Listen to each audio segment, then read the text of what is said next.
everyone! Do not adjust your screens. We are in the right place. We're here at Hoard of Tales. Feels weird. Feels like walking into someone else's house and just like you don't want to sit on the furniture because, you know, it's their house. I'm Hedgehawk, and welcome to a lovely, riveting talk on neurodivergency in the TTRPG space. Yeah, this is going to be fun. We are raising money for the It Gets Better project. We've already reached 100. Now, they said rupees last time. We can't use rupees because we're not in a... I think it was just a thing where they said, like, what currency is it again? And people it? started shouting currencies. Yeah, well, we're at 100 gold bars. We'll use gold bars. Because they're worth more. 10 rupees, yes, they are. Exactly. Gold bars are they are literally the gold standard. Yes, we're currently at 100. The goal is 500. Now, me being math man knows there's 5 streams, which means the average is $100 per stream, and I like to keep to my averages. So let's get those donations in. Just for my own sanity, please. If you like me, for my sanity, please do that. I'm going to pass over, keep this nice and simple, let everyone introduce themselves, say who they are, what they do in the space. I'm going to start with Anna. Hi, I'm Anna, or Riley, whichever one you prefer. I use they them pronouns. I am a curator in the TTRPG space. I write like content for games. Most recently, I wrote something for Modifius, which is really cool. And I do actual plays. And as far as neurodivergency goes, I'm autistic, ADHD, and I've got Tourette's. So that's it. Move on to, let's go up. Purna. Hi, I'm Purna. My pronouns are she, her. I am speaking to you all from India today. As far as my labels go, I have ADHD and anxiety, which is comorbid but not actually neurodiverse. A bunch of other things which I will not over-explain because I'm cool. And in the TTRPG space, I am a writer, editor. I do some project management or project management therapy where other project managers talk to me about their trials and tribulations. And I'm also getting into voice acting. And I will throw it over to... Who do you want me to throw it over to, Anna? Jen is next to you, so let's do it, Jen. Mm-hmm. Hello, hi friends. I am Jen. My pronouns are she, they, also spelled a little bit funky because I am in fact Japanese. Hello. I am, my labels are, well, ADHD plus a whole bunch of other crap that I won't over-explain, like Purna said, to borrow your phrasing. As far as where I am in the TTRPG industry, I am still honestly figuring that out. I enjoy actual play production. I enjoy playing. I enjoy GMing. And I am getting into, I'm dipping my toes into game design. And with that, I will pass it on over to Cinnamon. Hi, I'm Cinnamon. I use it's. I have autism, ADHD, whole host of other things. Just so many. I am the host of a DID system. Oh.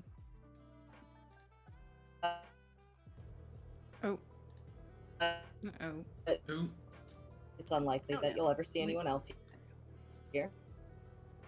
You... Uh-oh. And as for where I'm at in the TTRPG space, what's up? Sorry, you froze for a second. Yeah. Yeah, you're better now. Yeah, you're good now, okay, I think. Cool. Tech issues prevail. But as for where I'm at in the TTRPG space, I'm still kind of just like new to it all. But I am currently designing my own game. That's cool. I guess with that, we'll start. Do you want to load the for questions? If you got the questions Yeah, I'm loaded. I've got a question, but also I want to say to everyone in the chat watching, if you have questions for us, drop them in the chat and we'll try and get to them. So if there's anything that comes up and you're like, hey, that's interesting, I want to know more, or you want anyone's opinion, drop some questions. And with that, I will drop in the first question to everyone, and that is, what drew you to TTRPGs in the first place? Anyone can speak up when they want to. Honestly, orientation week in college, a friend of mine was like, hey, we're going to be playing some TTRPGs. in Start Dining Hall here. Come join us. She introduced me to a friend of hers, who then invited me to his Pathfinder game. It took me about 1.5 years to properly get into it because I was still figuring out. Pathfinder 1E is a very overwhelming system for a lot of reasons. So it took me a while to figure out what I was doing.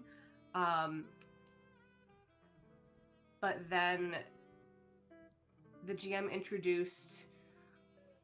He essentially tricked me into caring by introducing an NPC that was specific to my character. And after that, it was all just downhill from there. Yeah, I think everyone has sort of a gateway drug that sort of Yep. makes us go. Yep. Yeah. That's how we get you. We reel you in. Just put a bit of bait in front of you. Like, there you go, an NPC you care about. And just like reel you in. It's like, that's it. You're in this now. Yeah, I think for everyone it was kind Honestly. of like did everyone have a specific like starting game or? Well, I was always interested, and some people tried to introduce me to D&D back in like 2019, and I did not like D&D. I thought TTRPGs just were not for me. And then I got with my wife actually, and she showed me Pathfinder 2e, and I was hooked. This is funny because my first game was like Pathfinder First Edition. It's like Yeah, everyone I did started off with Pathfinder? Pathfinder 2e, which has been a very smooth transition for me, and I like it a lot better than I ever liked D&D. So. Mm-hmm. And Purna, what was your? Well, it was sort of similar. A friend of mine said, I think I started playing these TTRPG things like a year ago. I think you would really enjoy it. And I said, okay, well, tell me more about it. And he said, well, it's kind of like improv. And I was like, I don't want to do improv in front of a bunch of strangers. But then we all met and we started playing D&D together, which was really fun because it was one of my friends who had a homebrew campaign, and it's really incredible when your friend changes into another character or another or the GM, and they tell the story that they care so much about. So that was really cool. But what really hooked me into playing TTRPGs for life was playing Call of Cthulhu one-shots, because we would play them, we would solve a murder or get murdered. Either way, it would be super fun. And that was what did it. I love Call of Cthulhu so much. Hedge, what about you? Oh, I'm the boring one. I started with D&D. That it's one of us has to be the basic one. To be the token D&D player. Yeah, I'm the token D&D player. Pathfinder is just like Pathfinder is D&D adjacent, so like D&D with extra rules. No. D&D.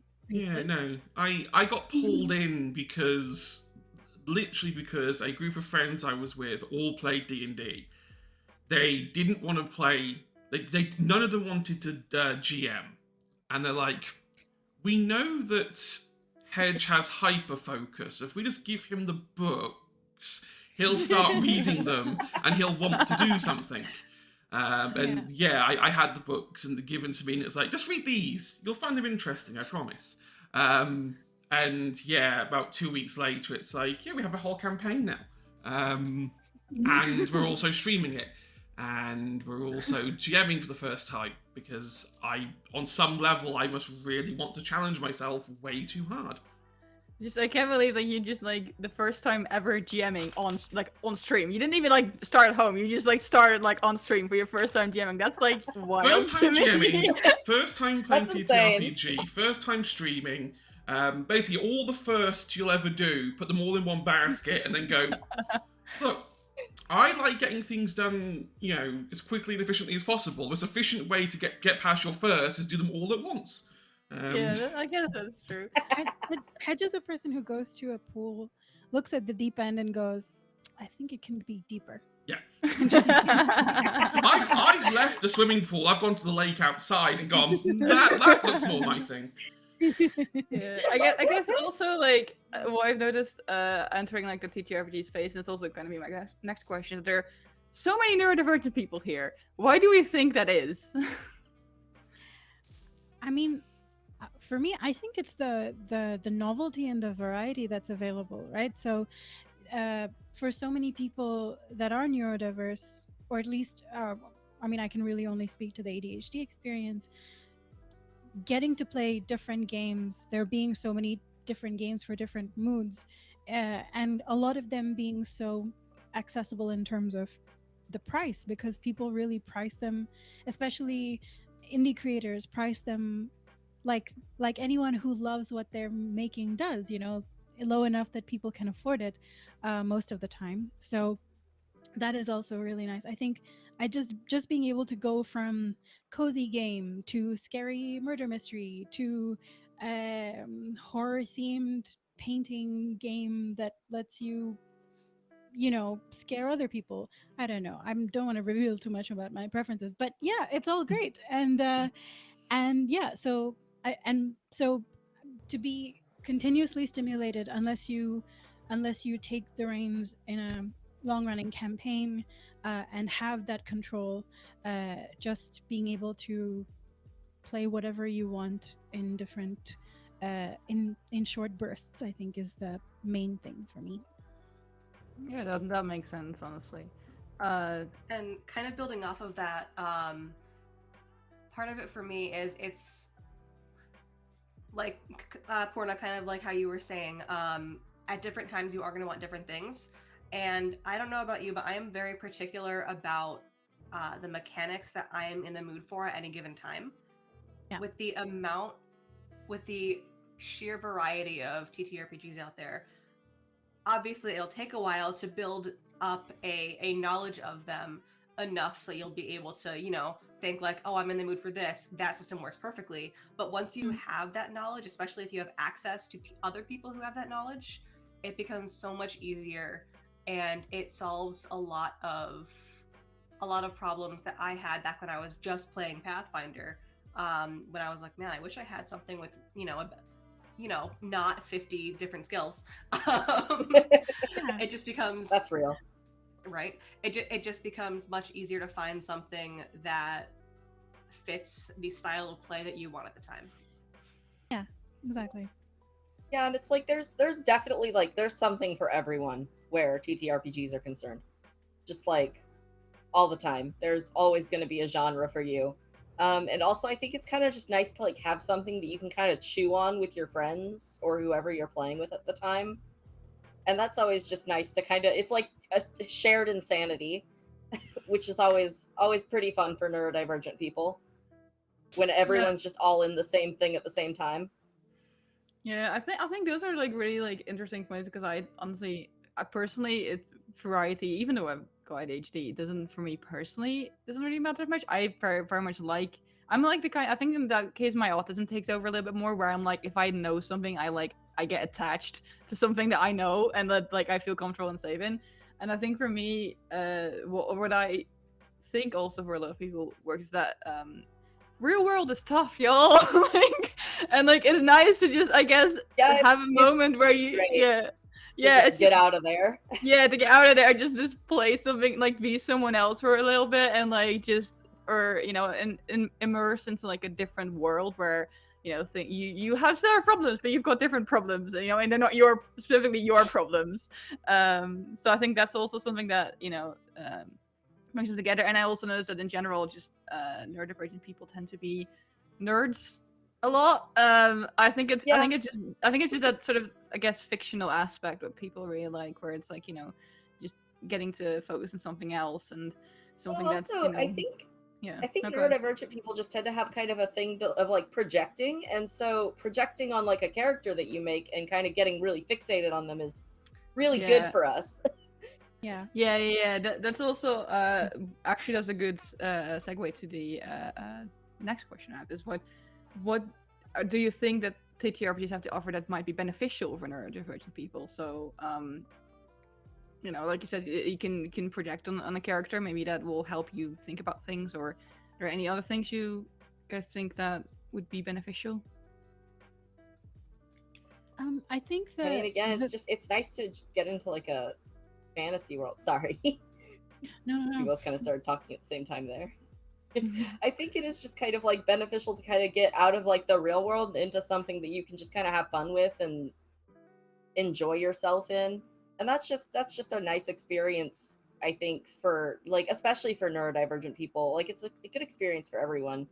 But I noticed that it seems to be like a thing that neurodivergent people tend to do a lot more, is they kind of escape into these fantasy worlds, whether it be through like reading or playing games or what have you. And I think TTRPGs are a great way to do that. Yeah, absolutely.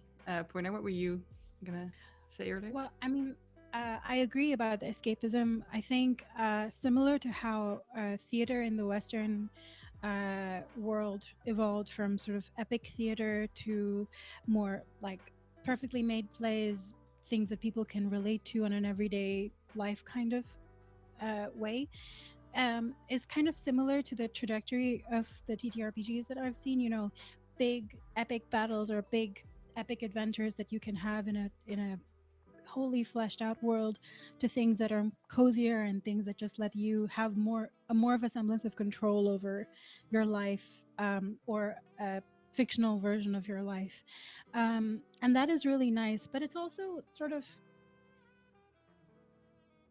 no one is judging you for acting a certain way, if you're in a world that is designed for neurotypical people to be able to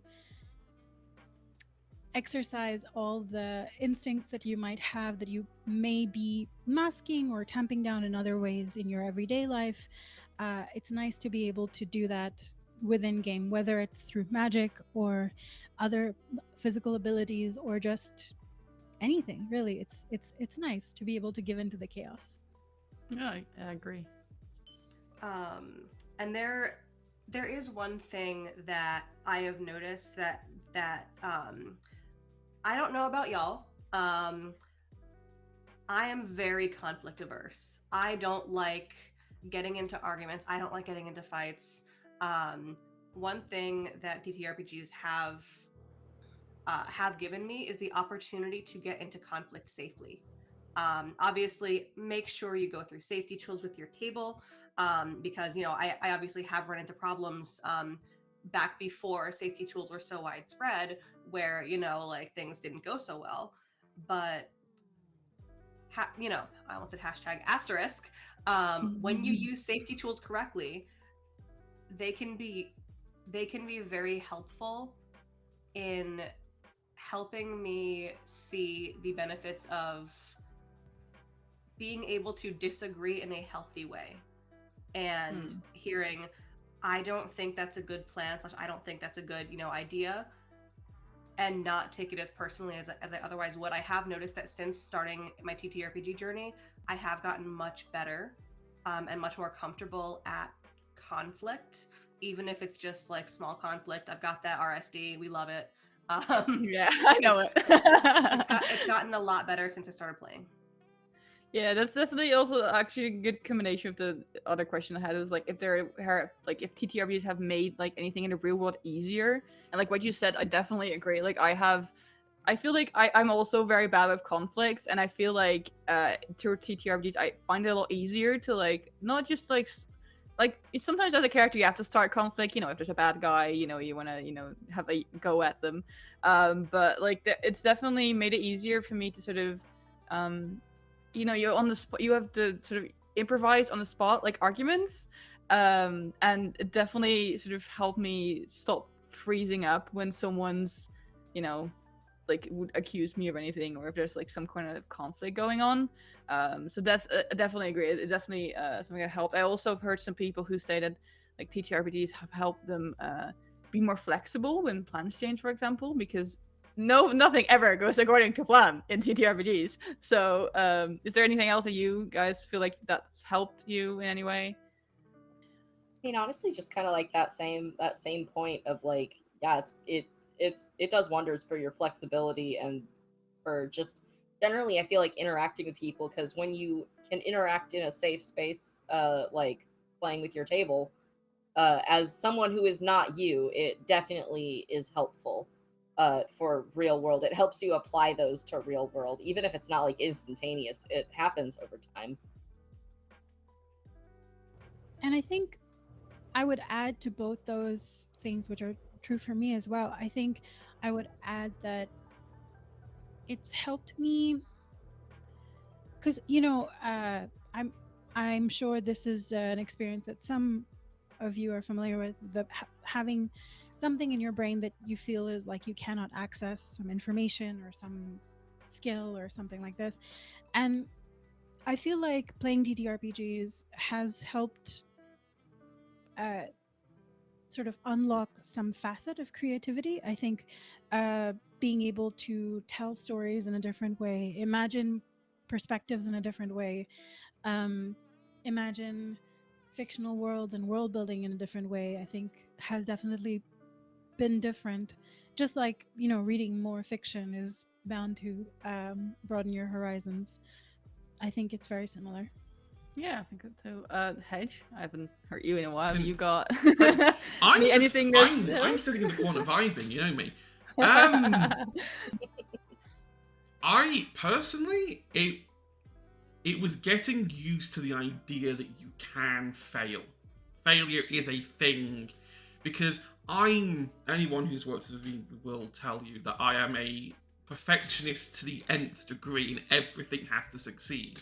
So playing TTRPGs where, yeah, I can say I want to do this, and I know it's perfectly going to work, it's perfectly logical, but then the dice says, actually, do you know what? No. It's like, oh, okay. I've got to get used to that then. Which has been an interesting experience. And also just general, again, adaptability. I am yet to run a campaign where the notes for said campaign haven't ignited after at least session 2, because the players have gone and done something totally off on a tangent that you never would have, like, I may have written it down as this could have happened, but in brackets, I'm like, this is so insane, no one in their right mind would do this. And then they go do it. And it's like, okay, we need to improv the rest of the campaign. Okay, we'll do that. We'll freeball this. We'll see where this goes. Yeah, I definitely like the flexibility and like the sort of quick thinking, because I have a thing, like, if you've got like fight or flight, I freeze. So it's very sort of helped me to be quick on my feet and try and think. Sometimes I still struggle with that, but I feel like in real life it's definitely sort of helped me react to things a little bit better. So it's definitely also cool, like, hearing from other people, it's like how this helped them. And I think TTRPGs are a really good tool in that aspect. And also, I think personally, being social for a lot of neurodivergent people is also something difficult, especially if you don't have a lot of like neurodivergent people around you. And I think that TTRPGs are a very good way to make friends and make connections and be social, especially if it's like online or something. I'm looking at the list real quick because someone's been going through striking through the questions have been done, and I'm very much appreciative of that. Actually, that's also a good segue into have you guys ever played with non-neurodivergent people before, and did that was that a different experience for you, or compared to playing with neurodivergent people? When I was in trade school, I played with a couple non-neurodivergent people, and it was a completely different experience. We were like on totally different wavelengths, and they kind of just like expected things of me that I didn't quite understand yet because I was still getting into it all, and also realizing I didn't like D&D very much, and so they were just kind of like, well. They were kind of just treating me like I was stupid, honestly. And it's like, well, I'm still learning. And also, you're just being very mean right now.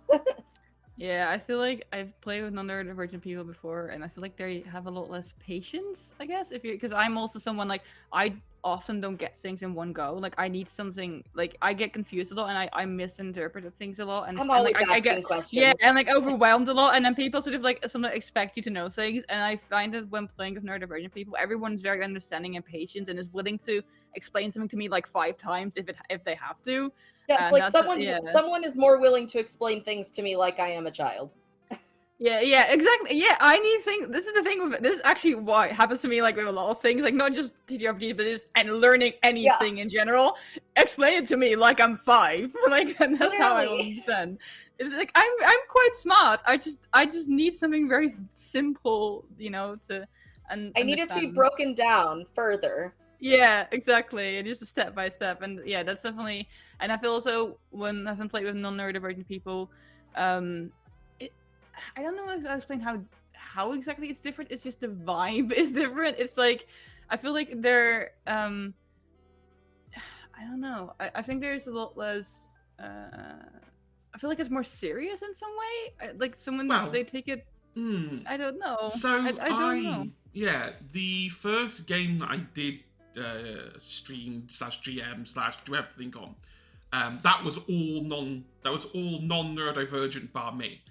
And yeah, it was an interesting experience because I'm not going to say more focused, that's the wrong way of saying it, but it's linear. There is a line, there is a progression curve that we are going to follow, and we're not going to deviate from it. I'm going to carry on with it. We're going to roleplay these bits here, here, and here. And it's like, you don't want to wander a bit, you don't want to talk a bit. It's like, no, this is the line, and it's like, yeah. Okay. Imagine not going off a tangent. That couldn't be me. But that was the thing, though. That was my first. It's like they just want to my keep username on Twitter. Yeah, they just want to keep doing the same path. Yeah, like yeah. My first. Like, don't you get bored? Like my first experience of it was just going down the line, and then when I did my next game, which is all neurodivergent, I was like, right, I have to plan like 3 hours of this because if it's like the last lot, they'll just burn through it. We didn't get past the first page because we kept just going around in circles. Yeah. And it's like, I could get used to this. As a GM, this is making things a lot easier. Sometimes we'll do like 6 hours of just roleplay in some of our sessions. Yeah. Yeah. I play a game on Sundays that we will go like 5 or 6 sessions without touching combat. And also, I'm just going to say it, neurodivergent people schedule better. Yeah. Like, if I had every so often, like I still do game with people that are neurotypical. The thing is, if we miss a session, if we have to reschedule, people are just throwing out things all over the place. I'm like, just send out a goddamn when to meet, please. Yeah. Please get everything centralized. Don't just put different things in 8 different. Just plan something. Yeah, we always set up like a when to meet and a consent Yeah. form and all that stuff, and it's so much more organized. Yep. Yeah. Like I can't do this thing where people are just like throwing out dates and times. I'm like, no, give me something visual. Yeah. Do a when to meet. You need to put a chart in front of me. Make it structure. Yeah. Another group of women does because we have a chat in WhatsApp and we just do polls, and that's also not because it's visual. You can exactly see when the dates are and who is available when. But like I create so just whenever people like just shouting dates, I'm like, no, I need something to look at. Just Because when people are like, you know, on some Wednesdays I have to do this, but then You don't on like make a Friday- chart or anything. yeah. Come on. Yeah. Anyway, but no, It's like even if you don't make a chart, just keep it all in one spot.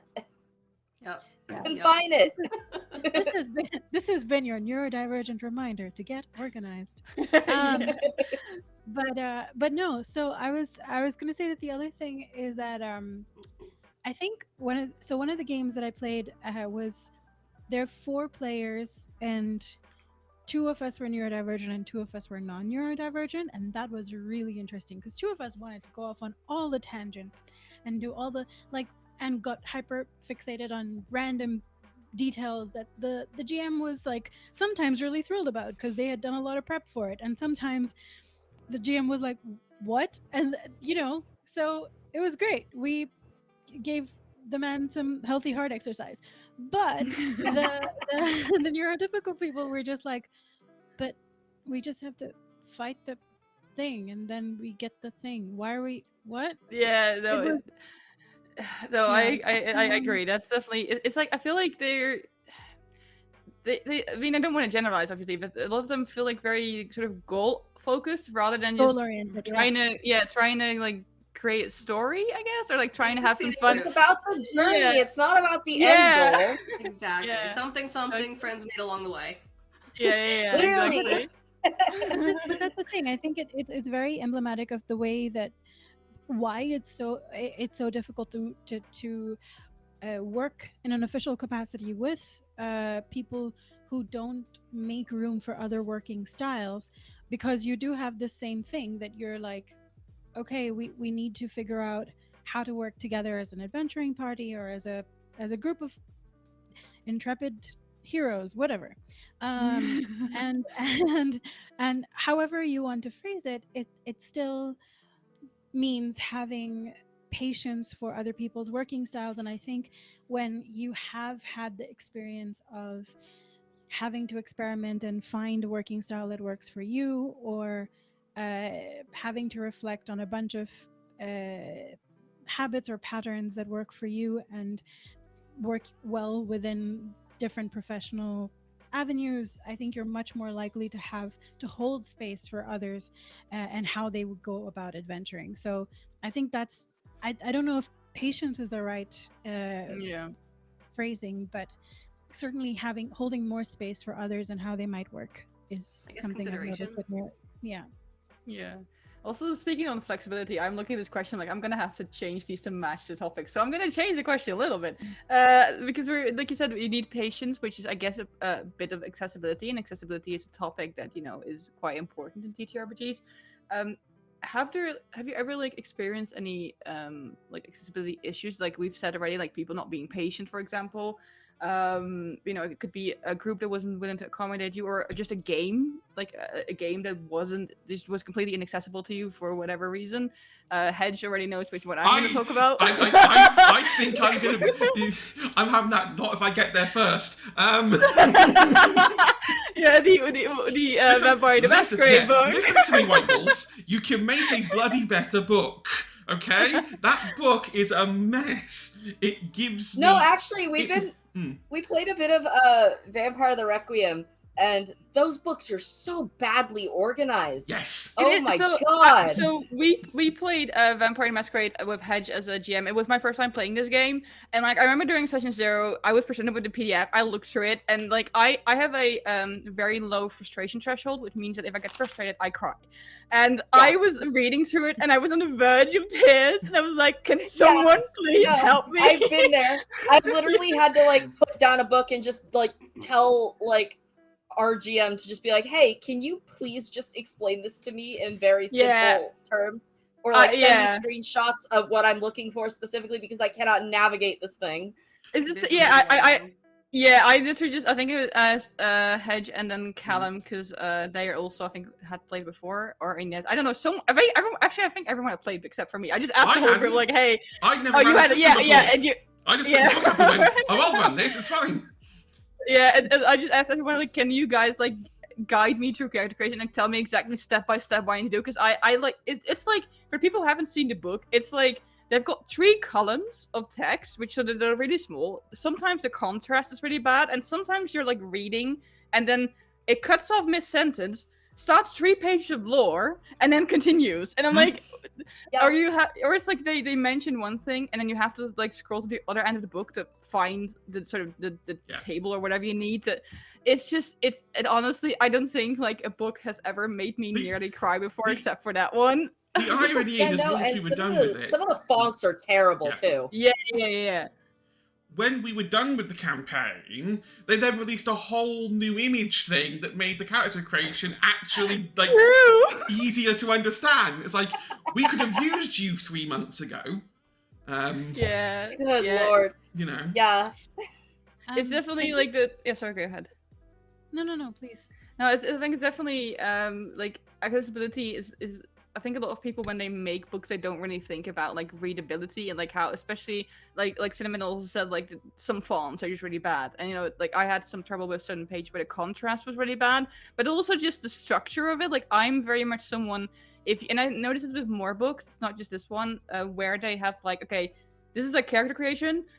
This is what you need. You need to pick this and this and this. But then what you need to find is like at the end of the book. And like I'm just like I just need you to put everything in the place where you mention it, so I don't have to scroll back and forth. But also, like I like character creation models that are step by step. Just guide you and say, okay, step 1, pick this. Yeah. Okay, step 2, pick that. And then also like those are perfect for me. But yeah, so I've run into so many books that like don't do that, and that makes it so much easier for me to create characters. This is where I'm going to become unpopular with the unpopular opinion time.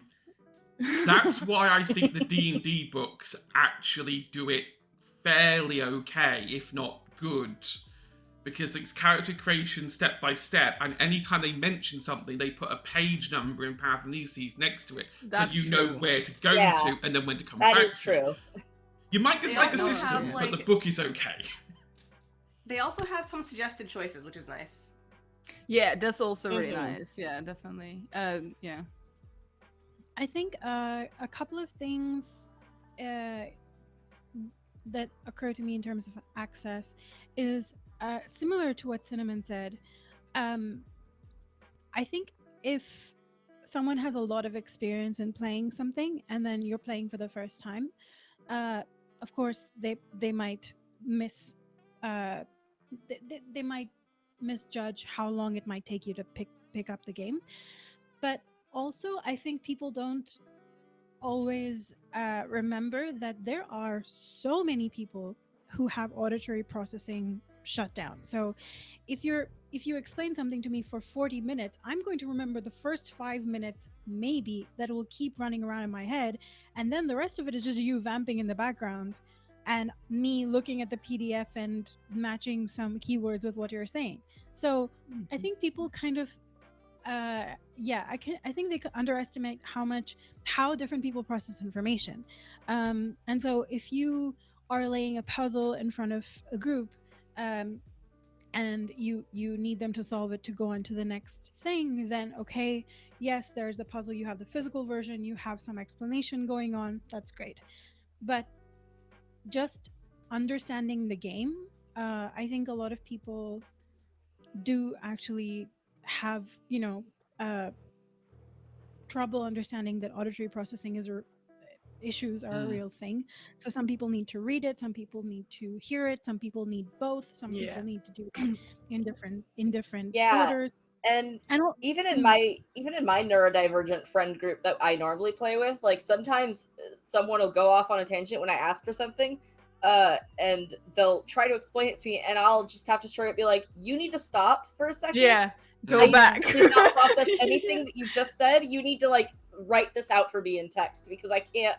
Yeah, I can't it's do that." It's either in text, but also I find is that if someone explains something to me, I need I need to understand it step by step. So it was not related to TTRPGs, but like a little while ago, my girlfriend was trying to explain something to me about something that she's passionate about, and she was really excited, so I lost her like after like 2 minutes, and I said, okay, can you go back and like I want to like first explain the first thing, and then I said, okay, I got it. Next thing, kind of like, so I need to like kind of. When someone explains something to me, I need to first understand the first thing they say, and kind of I can confirm to them, okay, I understand what is the next thing you're trying to tell me, and sort of that's how I go. So I've really needed either just just like I think we said it before, patient and just really slow. yeah. That's kind of why I've kind of had this thing where when I'm GMing, I keep my descriptions of things short. I like load the paragraph. So I say what happens in the shortest way possible, then add bits of fluff in the descriptive bits after. So at least then anyone who can't keep up has the meat of what they need there and then. That's what you need to know. This is all the little extra stuff that is for showmanship and all that. Yeah, I definitely appreciate that. Yeah. And something our GMs do in my friend group is that I really appreciate is they'll like write out the description for what they're about to say, and then they will narrate it so I can read along while they narrate it, and that's really, really nice. Like they'll type it out in the Foundry or whatever we're using, and I can read it, and it's great. Yeah, I think it's like also I love that we can just get that done. I'm also the person who, like, when I play, ask for GMs to like put in Discord or whatever what like names of characters are if they come up, because like I can never like people, especially fantasy. Yeah, but no, we also always just put character names in chat because we never remember the character names, and even sometimes after putting them in chat, we forget them like a week later when it's time to play again. Yeah, I have like people like I'll ask DMs like, oh, how do you like, how is that written, or and then they start spelling to me, but like the thing is I'm usually playing English and I'm already that bad at spelling in Dutch. Having to like listen to someone spelling to me in a different language, like because my brain hasn't translated to Dutch first, I'm just like, just write it in the chat, please. I'm not asking you to spell it. I speak English as my first language, and if someone starts spelling at me, all hope is lost. Yeah, I cannot do it. No. And also, also I see Krifu. Thank you for the $25 donation, or the gold bars, 25 gold bars that we got. Thank you very much. I also go ahead. Go ahead. Hot take. Neurodivergent people, raise your hand if you fidget and people at your table have complained about it and refuse to, accommodate you. I mean, I'm fidgeting at the moment. I'm just hiding under the table. Yeah. I literally have a guy with me. I had an absolutely awful experience in college where at the time I was busy and stressed, so I fidgeted by doing my math homework. And that's real. Yeah. Right. Rudy, if you ever watch this in the future, I'm not still mad at you. He's currently sleeping downstairs. We're roommates now. But he basically snapped at me to I don't remember exactly what he said because it was so long ago, but he was basically just like, stop doing that and pay attention. I almost left for good that group. Yeah, I can imagine. That's real. Yeah, and so from then on, I was sure whenever I had a new GM, I'd be like, hey, I fidget. It's going to look like I'm not paying attention. This is the only way that I can pay attention. Be aware of this. Yeah, absolutely. I usually draw when I'm playing, and so I'll be doodling, and it was the same thing for me in school too, as I would have to draw to pay attention. For me, it's crosswords and Candy Crush. That's real. Yeah, it's like I'm the same when I'm in person with people talking, and I try and make eye contact. I'm like, I'm not listening to what you're saying. I'm just focusing on making eye contact. I have no clue what you're saying. Yeah. I can listen or I can look at you. You have to pick one. Literally exactly like that. That's also, so real. Also, something that Purna said reminded me. You mentioned something about puzzles. I'm personally someone who I'm a kind of autistic person who struggles with cryptic stuff. So I know that a lot of TTRPGs have puzzles in them, and I find it very difficult because I like sort of solving a mystery. So for example, one of the reasons I love Call of Cthulhu is because it's you have the whole campaign or one shot to solve a mystery. You don't have to on the spot solve a riddle, because I'm not good with riddles. I'm not good with cryptic stuff. I'm not, I feel like I'm smart, but I'm not my logic is different. So I feel like a lot of puzzles are not made for how my brain works. And I find always when I'm in games and a puzzle comes up, I feel so useless because usually I have nothing to contribute. I will look at it and it was I have no clue how to solve this. So yeah, something that we've done in a couple of our games is we'll be planning a heist, and I'm like, what am I supposed to be doing here? How do we plan a heist? Yeah, I can come up with creative solutions for things. So for example, in Call of Cthulhu, when there's a mystery you need to be solved over a couple of sessions, then that gives me enough time to think about and what my course of action can be. But when we're you come to a tomb and there is a riddle and you have to solve. I'm like, I don't know. I have no clue how to solve this. I'm sorry. That's why there's a stark difference between mysteries and puzzles. Yeah, exactly. And I think I deliberately don't put puzzles now in games because they don't really serve a purpose. They're just there to all puzzle, again, hot take, all puzzles are there to do is to slow you down so that the GM has time to start constructing things on the other end of that door. That or make the target player/players feel smart. Yeah, it's me. I'm target players. You can have mysteries that are only there for one session, or mysteries there for the whole campaign. But it, like getting into a tomb doesn't have to be here's a riddle. It can be, oh no, 3 pillars have collapsed in front of the door. How are you going to get around that? It's lateral. There's that's more than something I one like. solution to the problem. Yeah, I'm that's not why I'm not a Yeah, no, fan go of for it. single solution riddles or puzzles because Yeah, and like we've been playing Age of Worms, which is a Pathfinder adventure path, and there's like dungeon crawls that have like puzzles, but they're like really nice, well designed puzzles that I like a lot. Even if they frustrate me sometimes, like they're not like bad puzzles. It's not just like putting a riddle on you on the spot or whatever. It's like puzzles that make sense for where you're at. I recognize And I that you think said it also worms is- and it's probably WYRM, but like all I No, can think it's of- worms. No, it's worms. It's worms. it's wor- WORMs. It's Age of Worms. do you have holy hand grenades? Wait, I I- love that. Yeah, you I'm should googling it look right at. now. Yeah, you should look at Age of Worms. It's great. No. Yeah, An age of darkness and despair, but only in ancient prophecies. I mean, if anyone wants to, if anyone wants to join my brand new, TTRPG campaign, we're gonna make a Portal-esque campaign that will just drive you all nuts. I can't take the title Worm God seriously. I'm so sorry. No, it's very funny, Is the objectively. portal through a wormhole? Is it? Yeah, I don't know if I'm gonna be able to worm my way out of this. Well, I guess speaking of worming your way out, I think maybe now is a good time to take a break. I think because we've been over. So, Hedge. Okay, I'll do that. I'll do Your that part. bit. I'll do that Your bit. part. Okay. I see. I have to get wheeled out when it's needed. We're not gonna open a can of worms. Yeah. Right, on that note, we are going to take a quick break. We'll take a quick 10-minute break. So we'll be back at 35 minutes past whatever hour it is you're on. Because I'm 1 hour behind Europe and all that lovely time zone nonsense. So 10 minutes, go fill up your water, go to the toilet, do what you need to do. Take tablets if you need to take tablets. I'm having to remember that now. That's becoming a problem. And we'll be back in 10 minutes. Bye. Bye. Bye. Hello everyone, welcome back. Hope you had a good break. I know I did. Ironically, we actually spent the break talking about more neurodivergency stuff. So even in our break, we can't help but not talk about it.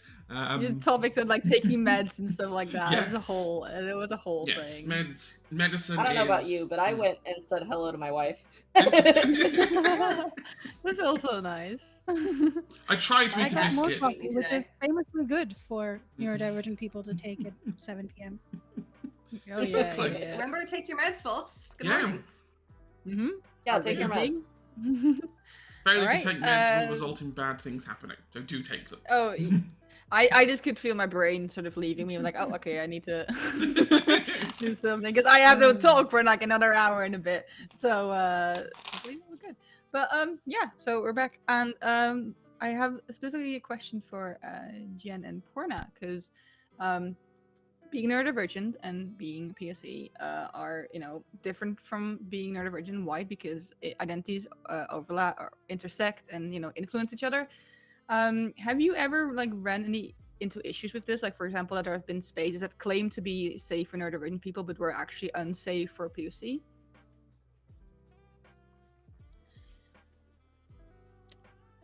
Who wants to go first? I mean, mine is pretty simple. Okay. For those who don't know, I am Japanese. The biggest thing I run into is the fetishization. I am lucky enough to have not run into it too often, but I have joined games that were otherwise safe for most people, and then someone will hear that I'm Japanese, and this happens outside TTRPGs too, but like within the lens of TTRPGs, like I've had people be like, "Ooh, can you please, even things like, hey, what's Japanese for this? And I'm like, English is my only language. And also the level of Orientalist crap that people put into their games. I once played in a game where the translations weren't even right. Like everything that, like every NPC, every item name was just this weird, like mishmash of Japanese syllables, and I'm just like, please, if you're going to be weird about it, just do your research. Anyway, that's my experience. Mostly everything's been wonderful. Yeah, I think similar, or on a tangent, similar tangent to this, is that I think what I've come across the most, and not specifically just in TTRPGs, but in people who write fiction and read fiction and things like this, is a lot of exoticization of, cultures that are not European or Eurocentric, or worlds that don't build upon similar structures. And I agree. Like, I think it has been, in general, people have been great, but that's also because if several labels that often lead to you being othered apply to you, then you learn to navigate yourself into spaces that will be more accepting and be more open and be more fun to hang out in. So you try to then self-select into events, conventions, Discord servers that are going to be welcoming and not with people who might treat you like something in a museum, or Maybe not worse, too welcoming. in a zoo. Yeah. And I think in general people have been great. I think sometimes people get overexcited about something and don't realize how othering some references are, or how much being treated as something exotic is, or being treated like some sort of alien, some sort of completely different being, is not really the treat that you think it is. And most of the time people are okay. I do think that one thing that has been interesting, not so much because of the BIPOC label, but being of a marginalized gender, I think people assume, even when they're told about safety tools, if they didn't know about them before, they assume that they are not needed, or if you have already been playing the game with this particular group for X number of sessions, then what would be the point of introducing them now? This kind of thing. Whereas I think it's not, if it's outside of game design circles, it's not that easy to explain to people who weren't open to it in the first place, to say safety tools are helpful for everyone at the end of it, but the point of them is to protect people who need protecting, not random white cishet men. So and I think in terms of the intersection of neurodiverse and BIPOC circles, or especially within TTRPGs, I think one of the ways in which the line of exoticizing or fetishizing something can become blurry is when you are encountered with someone for whom you might, or your culture or some facet of you might have become a hyperfixation, and then they get really, really excited about it, and you don't, on the one hand, you don't have the heart to be like,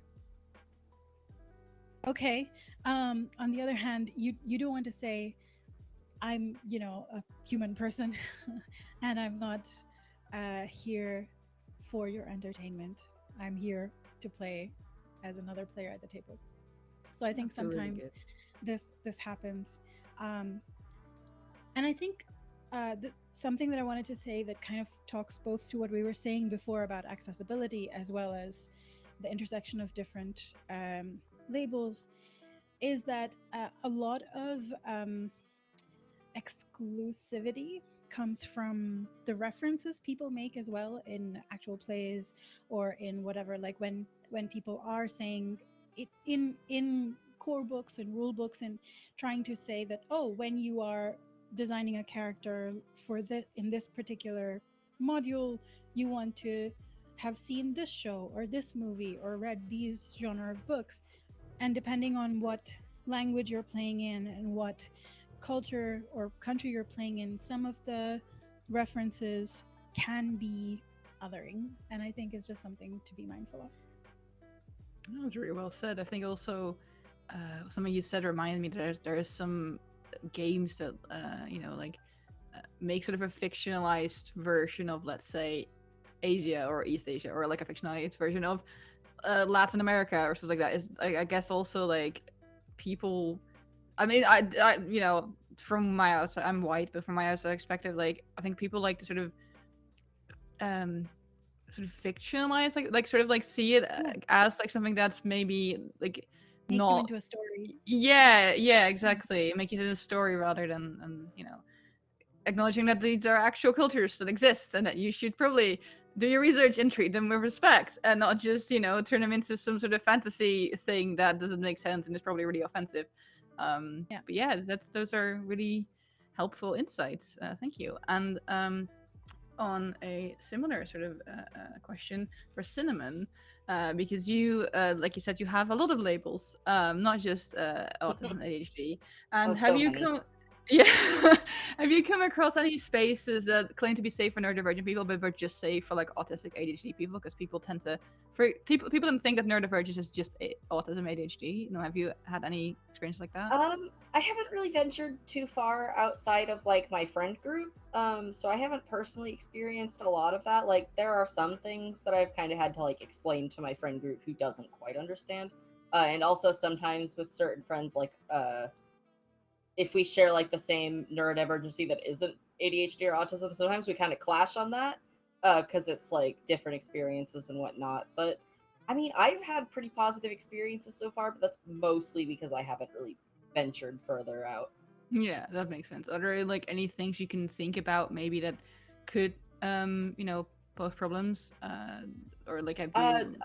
The biggest problem I tend to experience just in like online communities in general is people like not understanding or like trying to call me out for like faking DID or whatever stuff like that, and kind of having to like front load the whole like DID thing up front because sometimes I'm not always there.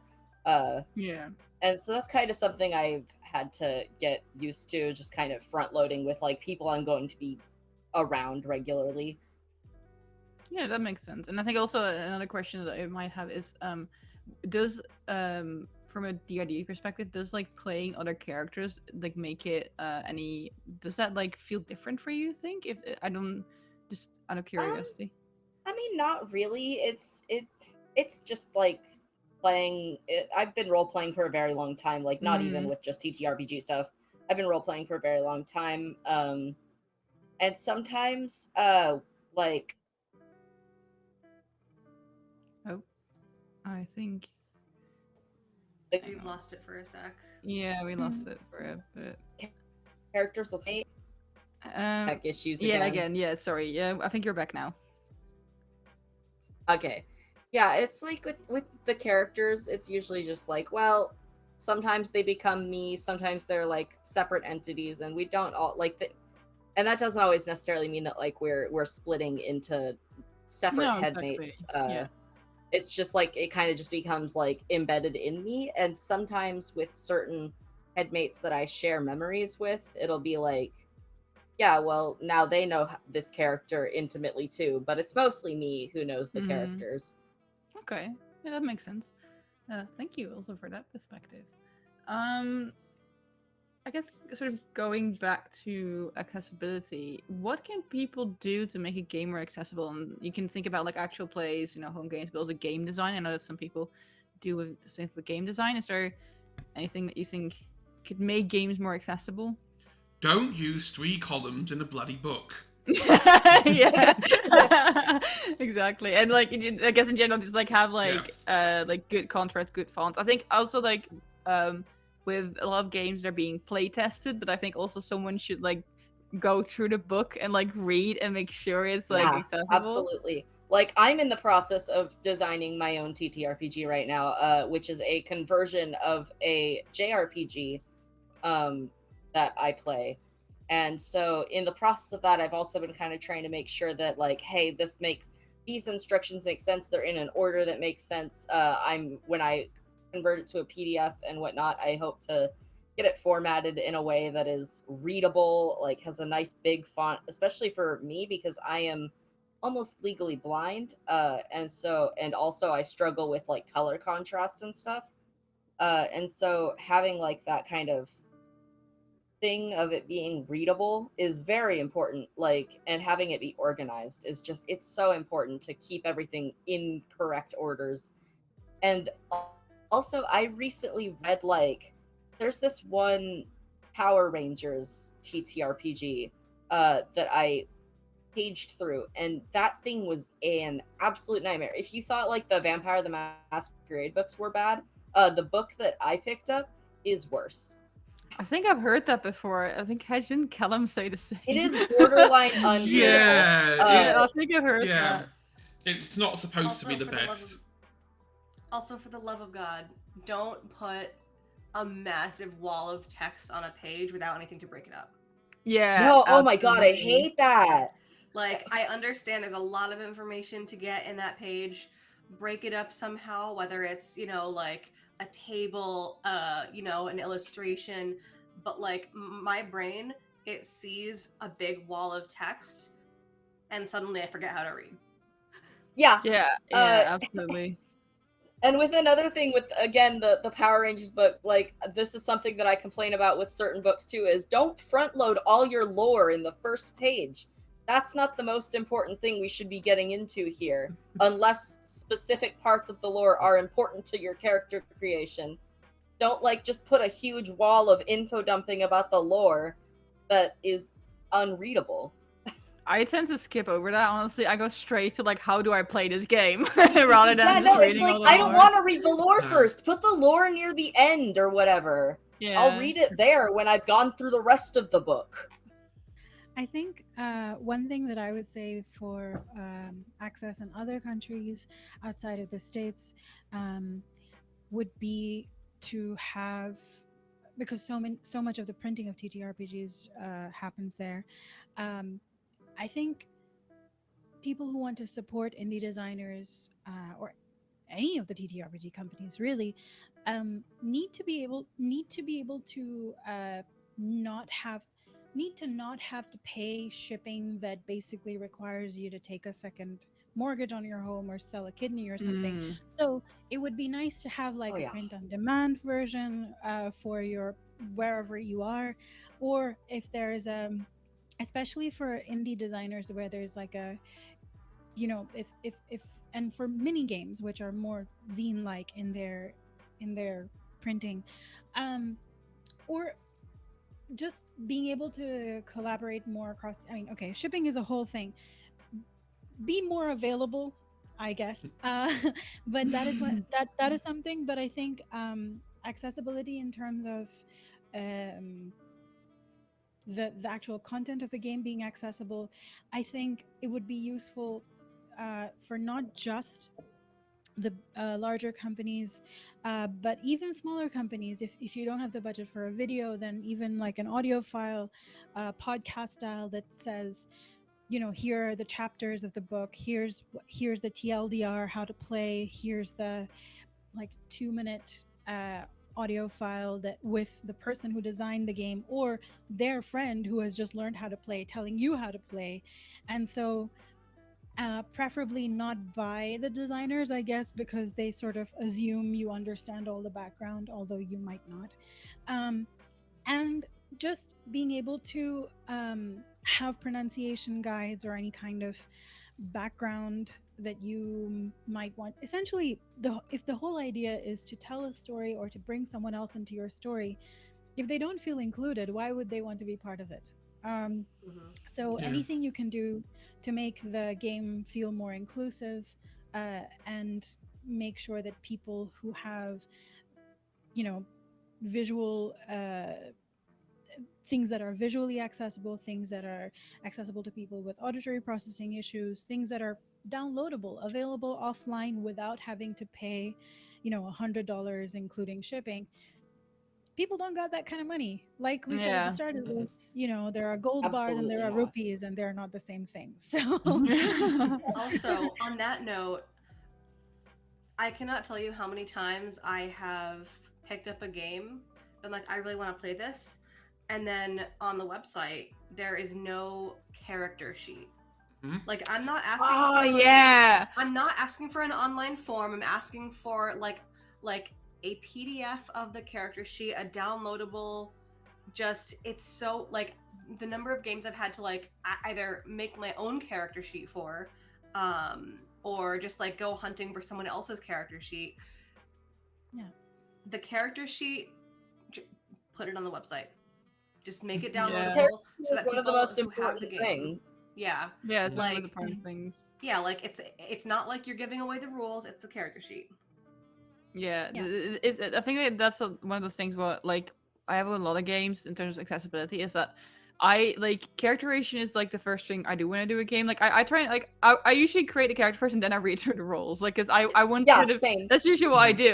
So if it's being made really difficult to create a character in whatever way or form, like I instantly get frustrated with the game and I instantly sort of lose interest in like playing it because I feel like, oh, if this is going to be the whole way, then I'm probably not going to be able to play this game very well. And I've also, because of that kind of because so many books I've come across sort of have that issue, I've sort of defaulted to learning by playing. It's not Yeah. it's not that I want to do that, it's just what I found is now the easiest way. Like if Yeah.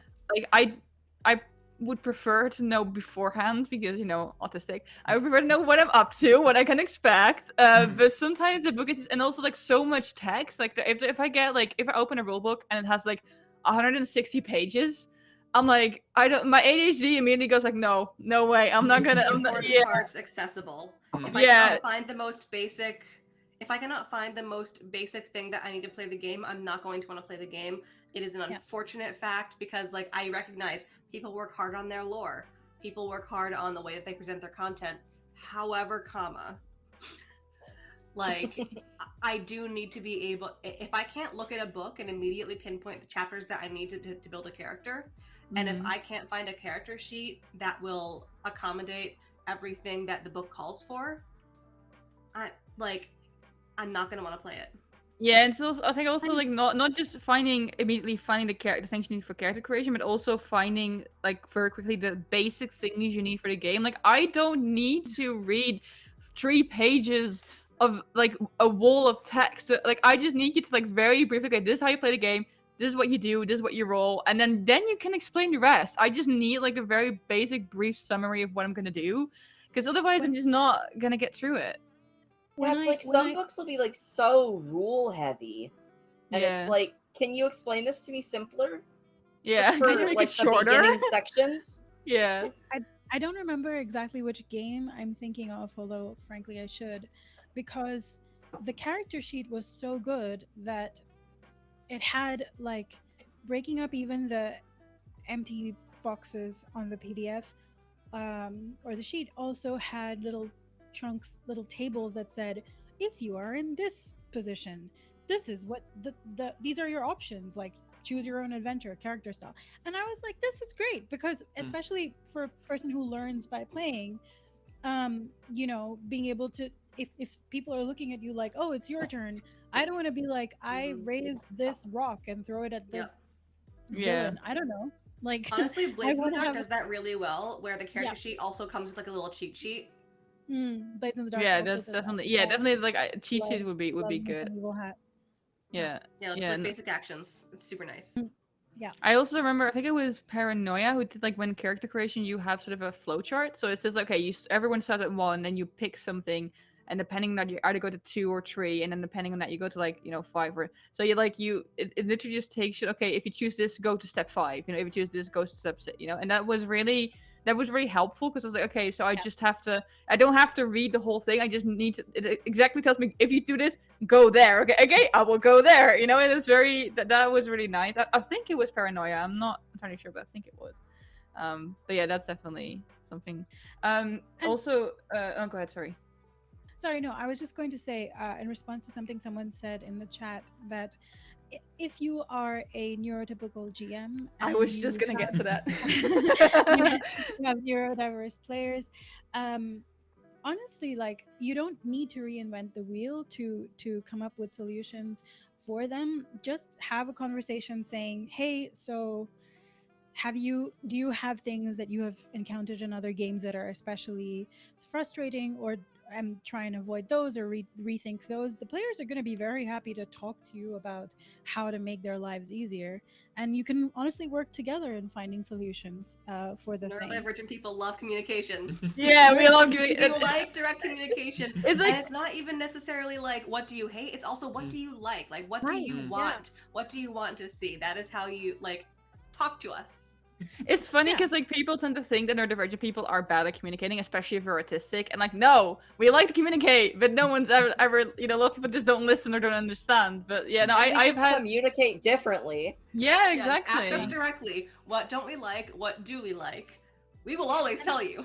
Yeah, I had someone DM ask me, like, I specifically asked, like, does anyone do like to the group, like, do you guys like puzzles? I'm like, I'm glad you asked. Okay, I can exactly say like what kind of puzzles I don't do and what I do. And that was just I'd never gotten that question before, and it was so refreshing because like, okay, finally someone's asked like if people actually like puzzles, and you can do that with a lot of things. Just like Jen said, just ask. It's literally the simplest thing.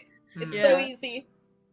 And I think the other thing is that, like, quite often when neurodiverse people are when they encounter things that make them uncomfortable, sometimes, like Anna said, you can freeze, maybe not want to interrupt the flow of play, maybe you don't want to ruin other people's fun. So just at the start of a story arc, if not an entire campaign, if you have like a 5-minute session where everybody's on like one of those anonymous Google Docs, writing down things that they absolutely don't want to see in the game, things that kind of like an extension of a safety tools checklist. Yeah, actually, that make them really sort of uncomfortable, or things that they absolutely love, so that also how to balance how much role play versus combat versus random PC on PC conflict there's going to be anything.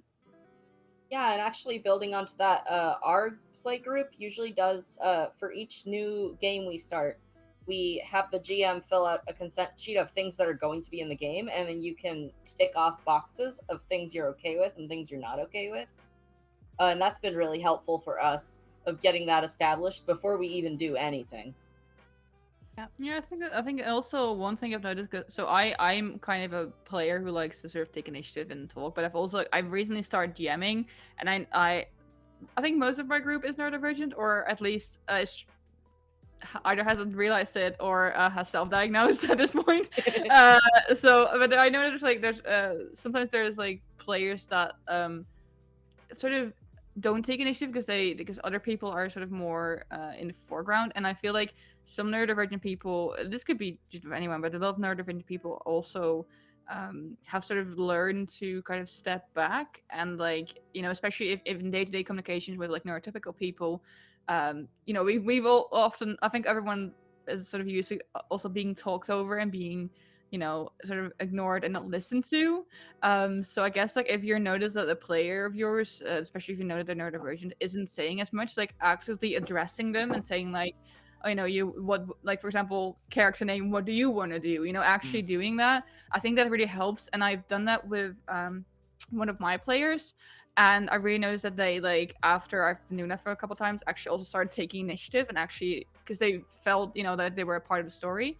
So I think that also, like, sort of taking, when you're playing as a GM, looking at your party and seeing, like, okay, who's like the most like dominant almost, and like who do I maybe need to help a little bit and coax them forward to do things. I think that's also one of those things. Just really, like, I guess, pay attention to also, like, which player has trouble understanding things, or like which player needs a little bit more attention, and you know, it's one thing to, like, a lot of neurodivergent people like to communicate what we need, but also a lot of people have learned to not to, because it's not being listened to. And if you run into someone like that, it's really good to just sort of keep a close eye on them and sort of figure out, okay, and maybe just DM them privately, like, hey, how do you like the game so far? Is there anything, you know, that you need? Because some people also don't like expressing their needs in groups. So definitely, yeah, just keep an eye out for anyone that might need some more attention. I would absolutely add to that to say that I hate being asked in a group if I'm okay, if I want to do. I at that point I would just say, yes, this is great, having the time of my life, and then I would privately message the GM later to be like, oh, and you know, future sessions, would it be okay if XYZ? Like, I would absolutely feel, you know, put in the hot seat or put in the spotlight if I was asked. So honestly, it really depends. Just communicate with your players. Yeah, I'm sure people would like that, but also just, like, again, to connect to something that's happening in the chat. Like, I think along the same lines of, you know, don't try not to fetishize, exoticize people. People are really tired of it. It's me, I'm people. And if you also, maybe, you know, just keep in mind that, like, not all cultures enjoy being stereotyped, especially if the power dynamics have been messed up between them and another people in the past, or whatever. You know, the world is a trash fire at the moment, so maybe don't assume people's level of comfort with different sorts of humor when you are thinking about your characters and how they interact. Not just the GM and the players, but just having an inclusive table doesn't mean characters who can't be in conflict, but it does mean that don't have anyone leaving the table feeling like crap. Yeah, and exactly. Most importantly, be a good resource for your players. Make sure that if they come to you with something, you do not like, it's very easy, especially if you have that RSD shit that we all have. It's very easy to take things personally. It is also very important for the safety of that player to make sure that you modulate your reaction, because that is what is going to set the tone for how they come to you in the future with their accommodation requests. Yeah, exactly. And I think also it also helps, like, if you can clearly tell the difference between, like, what happens above table and like you know, in character, because, like, if I'm in a group where, you know, if take, for example, when we played Vampire, our group, with a lot of people were at each other's throat all the time, but, like, outside of that, we were like, outside, I mean, like, wow. It was right there. Yeah, it was, yeah, it's true, it was right there.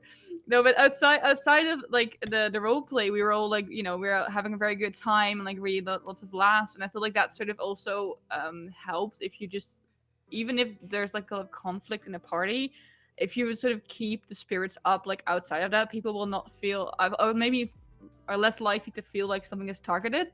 So definitely also just make sure that and also some people just don't like character conflict. You can, I think that's usually on a safety tools sheet anyway, like play first player, but yeah.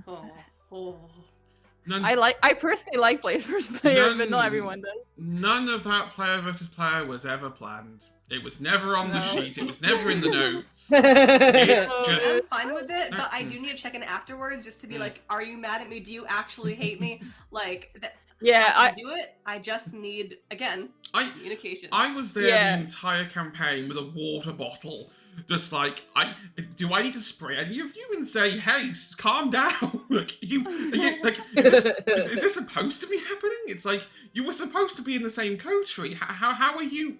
You're supposed.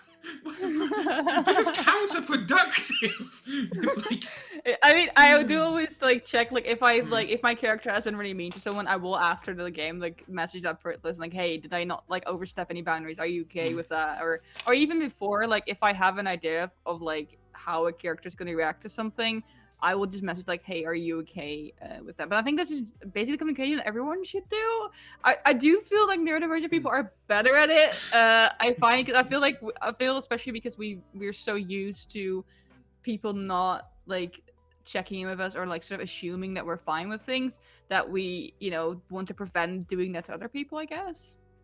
I think neurodivergent people have systems, and then they show other people those systems, and they're like, here's how I organize my life so as to not lose my shit. It's funny because like with my group as well, so when I started playing with them, I said, okay, we'll do this and then we'll have a break, and they were like, we have a break? Like, yeah, we have a break. Oh, that's so nice. Like, do you know I have breaks in your other tables? And, like, and now every time they're just so happy that we get a break. And I'm like, why is that not a thing with other people? Because I think they just most been playing with neurotypical people. Like, do they not take breaks? We love our breaks. It's just that they know how to advocate for themselves. Yeah. They'll just stand up and be like, I gotta do 8 hours of role play and no breaks. Yeah. Like, it's yeah. No, I do agree that we sort of show other people our systems and like try and I do feel because of that, I feel it's easier to communicate with other neurodivergent people what we need, because I feel like a lot of people, like if you I'm sure like if you mention like, oh, I need this, there's at least 2 people going, oh, same. Like like there's always someone who's agreeing. Yeah. And I think in general, across the board, if you're playing with other neurodivergent people, just at the end of your game, just throw a message into the Discord chat being like, hi, I'm not mad at you. Good night. Yeah, exactly. Yeah. Bonus points if you don't punctuate the sentence, because periods scare me. Yeah, same. Like people who punctuate too much scare me. Yeah, just hi, I'm not mad at you. Friendly emoji. And then yep. Exactly. Punctuate with emojis. Punctuate with emojis. It helps. It saves lives. It does. Also, some people said that they're doing in game design, and this could be, for example, you know, if you already have designed a game, if you're planning to, you know, if you're currently doing so, or if you're even, for example, like me, have created content for other games. Are there any like, do you think that your neurodivergency sort of influences how you make it? And we already talked about structure and stuff like that, but do you think that if you were to compare, you know, whatever you create to what like a neurotypical person would make, would that be very different? I think it would be different. I'm not entirely sure exactly how it would be different, but my process is almost certainly different. I go about it in some kind of way. Yeah, I think I've had it a couple times with not just TTRPG stuff, but where like I was asked to like create like an overview of something, and I handed it over, and this person like, this is the most detailed and organized I've ever seen. I'm like, yes, because so everyone can understand what's on here, instead of like, you know, it's like when people send me like a Google Sheet with hasn't any colors or any in it, and like so there's a list of things. I'm like, I'm gonna organize this real quick. I'm just gonna like highlight things. I'm gonna add colors. I'm gonna make sure it's sorted. You know, I think that might be with game design as well. Yeah, I honestly, my process is probably even significantly different from other people's who are neurodivergent processes. Like, my processes are, I don't even know how to describe them. I kind of go about things in a very weird, roundabout, overly excessive way. Mm-hmm. That makes sense. Yeah, sounds familiar. No, I mean, I think in general, one of the things you have, or let me not speak for anybody else. One of the things that I have is that I will probably, if I'm free writing, just to get words on a page, I might over explain things and then go back and cut stuff down. And also just, I mean, creative processes are different across the board. I mean, whether you're neurodivergent, neurotypical, whatever flavor of Yeah. neurospicy you might be, creative processes are different. But I think in terms of things that I have already designed or I'm in the process of designing, I think I would be likely to try and picture the most the person who is feeling the most put upon, the most othered, the most vulnerable, and see if this game would feel safe to them. And then work outwards from that. And whatever I can make out in terms of within the realm of my own empathy, I will do. And then what I cannot, I will try and if it's just my own thing, I will ask friends who I trust to give me feedback on that specific aspect. Or if I'm in a larger team, I will ask before or at the start of getting involved in the project what sort of measures are being taken about accessibility to address accessibility concerns, safety concerns, and things like this. So I think that is something that I would do. Just in terms of the influence, I think it would just be a game that doesn't require you. I think a game that isn't stressful is something that I would probably create at the start, because just one of the things that being able to do something creative or giving yourself permission to create something and put it out there and say, I created it, I designed this thing, is in itself such a freeing thing to do. And to do that, and then to be able to create something that is not stressful, doesn't require you to like take over the world and reshape it in your image or whatever it is. It just is something that's just super chill. Is a nice starting point, and then going on to create your next epic galaxy versus galaxy battle or whatever it is you want to do. Like, give yourself a break to start out, and then I think that's what I've learned or that's how neurodivergence has influenced my experience with game design, specifically because I had I was diagnosed as an adult. So I was like, what I learned from that diagnosis was give yourself a break.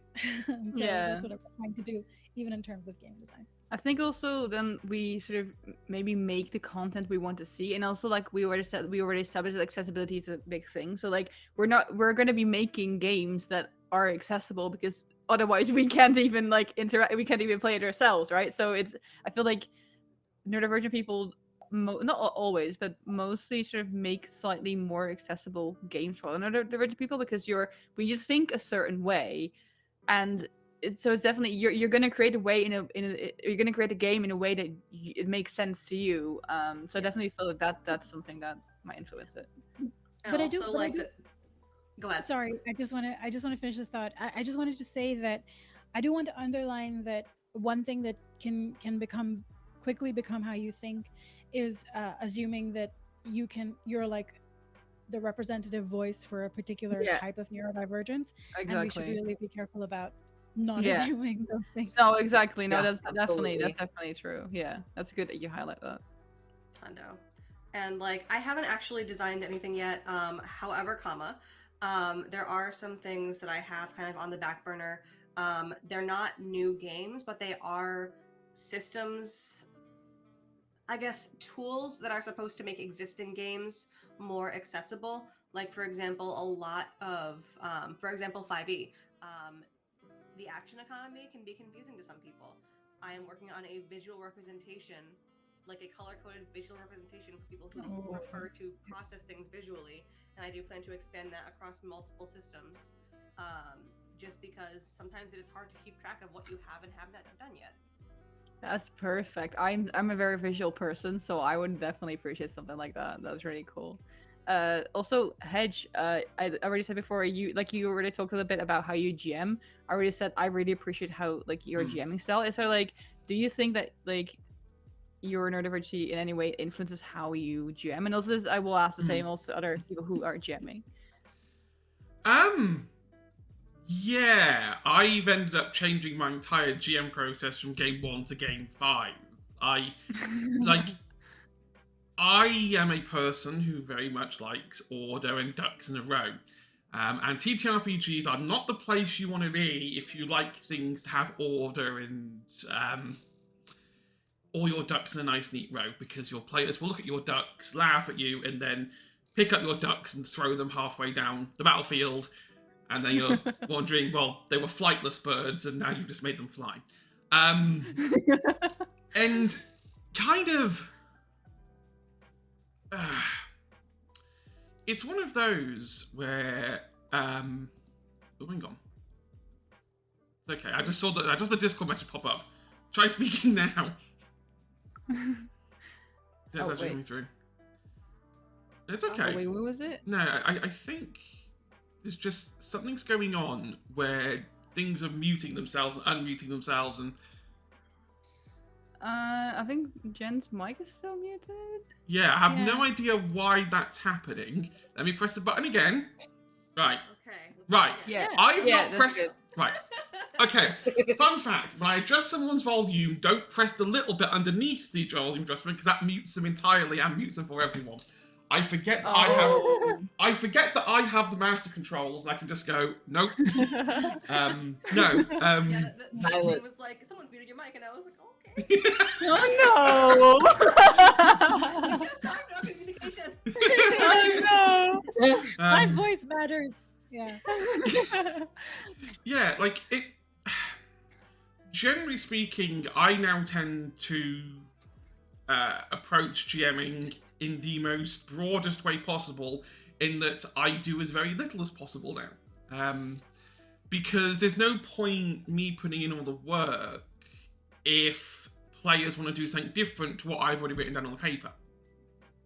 I guess so, but yeah, I mean, I've only recently started DMing, and like, I do like having a backup plan if they do things that I don't know. I have learnt that if you have the right players around the table, to be perfectly honest, they will fill in all the gaps.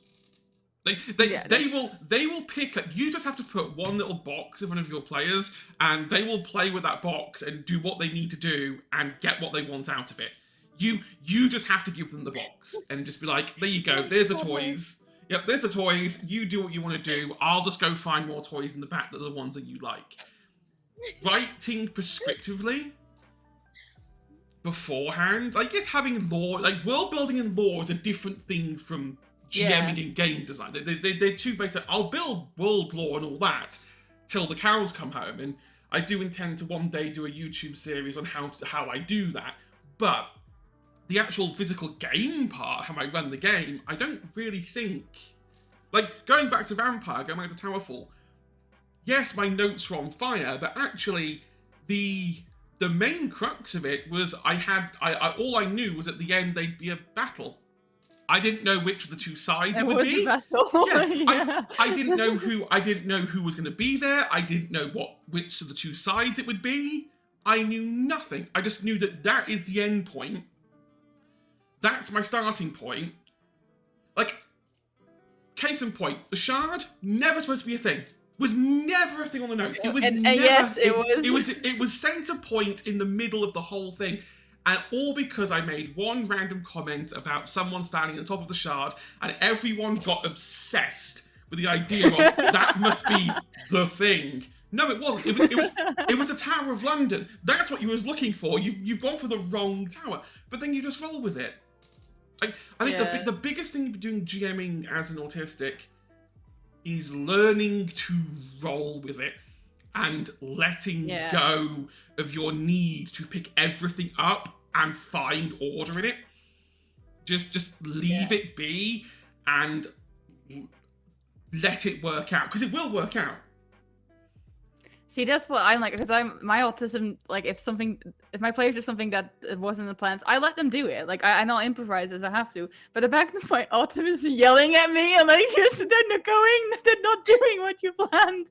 And I think that's sort of like, because I've only like started GMing a couple months ago. I've maybe DM'd like 10 sessions total, and I feel like I am sort of slowly learning to ignore that screaming voice and just say, okay, just let them go, let them roll with it. You can find something for them to do. And I think one thing I have started doing is because sometimes I find that my players pick up the box you said, and they'll start playing with it, and then they drop it, and they're like, okay, we're gonna do something else, and then I'm like, sort of trying to figure out how I'm gonna tie that together with something else.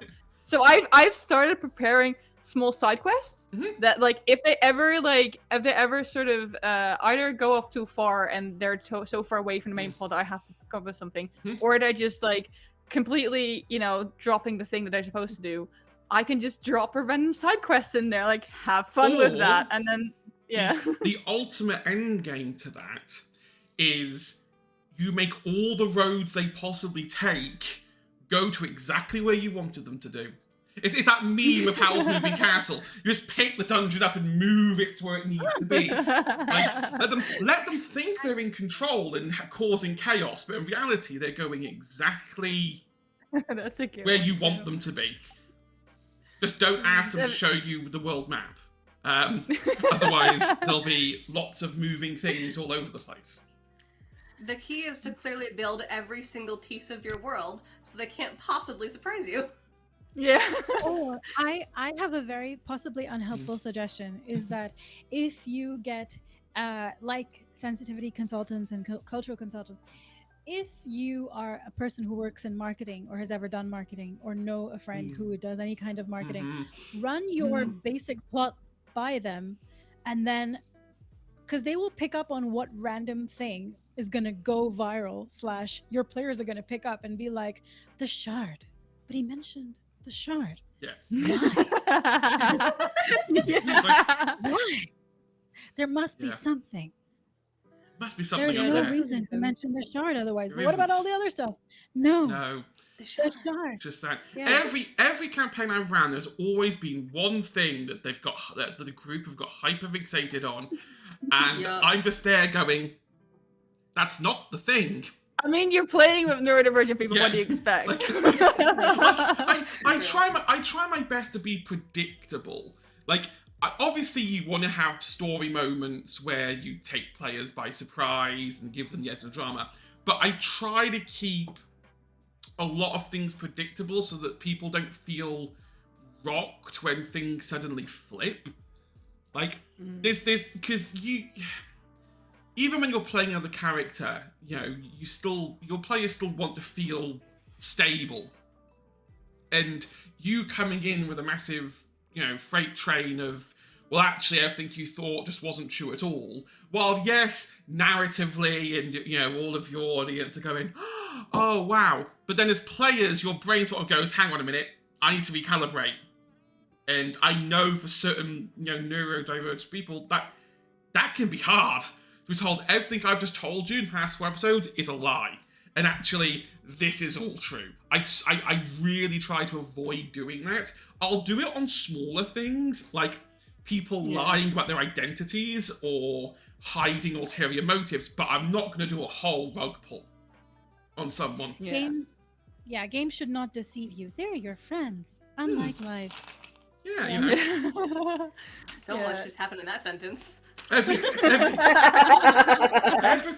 NPC that I play tells you is 100% true and should always be taken at face value. There is no need to roll any kind of deception checks or any kind of insight checks. Don't worry about it. Exactly. I regularly roll vibe checks. I guess, like, I'm just I think it's specifically Call of Cthulhu that did that to me. Call of Cthulhu made me so suspicious of literally everything. It's like when I first started playing that game, I was just like, I was so naive. I was like, oh yeah, of course this person, you know, says is who they said they are. And then just like after I think 2 sessions, I was like, okay, I don't trust anyone anymore. I need to. Yeah, it's just It ruins your ability to trust. it's even just like not even NPCs. Like the GM will just say like, oh, there's like, I don't know, there's like highlight, oh, there is a map in the corner of the room, and like, what's wrong with the map? Is it like, does it belong to like an eldritch being? And like, it is sometimes just a map, but like it just makes you so like paranoid of things. It's and that's, I guess also that's what I do like. I like as much as I don't like to have, you know, like headshot, have a GM go like everything you know is wrong, but I do like sort of that small surprise, and I guess it's also the ADHD side. I like that novelty. I like having like, if I'm on a trail, so if something new gets thrown on the trail, and I'm like, oh, oh, but that changes things, you know, and like I do like that. I don't like it when it's just very straightforward. But yeah. Free GM tip. Oh, go on. You go. No, I was just gonna say we should have like character sheets as players where you say, oh, this GM / this game / this story arc made me roll a very low roll for trust or whatever. Yeah. Your trust Trust eroding me. over time. Yeah. I'm not ready to be done. I think we should have like another 2 hours. Like, Yeah. yeah. How long do we have? I think probably another 20 minutes. Cool. Okay, so let's go. I will say, like, free GM tip to anyone who wants to make Anna feel a little bit on edge. All you have to say are 3 words: high or low. Oh no. And Oh yes. one of the Every time, like, I'm Well, no, like, what are you up to? I have found that because I don't like making decisions myself. I'm very indecisive when I get decision paralysis. You put a decision in front of me, and I'll just go, can I just not make a decision? Can you just make someone else make the decision? But you're the GM. You kind of have to make decisions. So sometimes I will just let random dice make the decisions, like completely out of mechanics. And the way I've always done it is just gone high or low. And then it But forces- sometimes you also don't tell what's happened. You just Nope. say high or low, and then you're rolling like, okay. I'm like, what do you mean, okay? What did you roll for? the best use of No that problem. the Yeah. best use of that was doing it outside of Anna's character's house. When they were in their house, out of the blue, Oh yeah, and just I saying, remember that. I don't know. So I do like that. I do like the I always say when I play a game and I'm stressed, I've had a good game. Because it's like I really like, and it sounds really weird, but like I really like because then it means that the game is like getting to me, that I'm in the game, you know? And that's so I mean it's always a good kind of stress. Always a kind of stress where I'm like, what's going on? I need to know right now what's happening. So I really do like it when GM sort of throw things at me, and then as much as I complain about it, I do like it when I'm like, what was that roll for? Am I in danger? Like the kind of stuff. I do enjoy I'll it. clip this so that next time you're at me, the messages going, what was that thing you did? It's like, hang on, you told me you liked this. Yeah. Don't forget the eternal. What was that about? Don't worry about it. Yeah, one of our GMs, sometimes she'll just like start like muttering to herself, and then she'll just like, and then I'll just hear like 10 dice rolls in the foundry, and then she's just like, and I'm like, what are you doing that for? What are the odds that she does that just to intimidate you? Just shakes dice threateningly. That's how Yeah. you get No, to it's do it. usually always something bad. Yeah. Jen, just make that your message tone, like.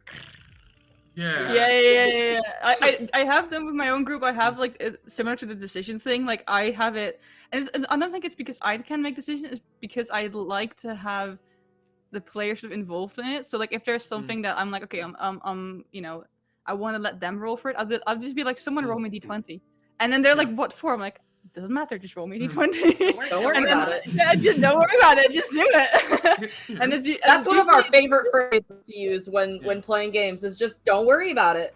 Yeah, Like- just do it. Don't ask questions you don't want the answer to. Yeah. Yeah. Like, You want the did answer? like, did I Or stutter? do you?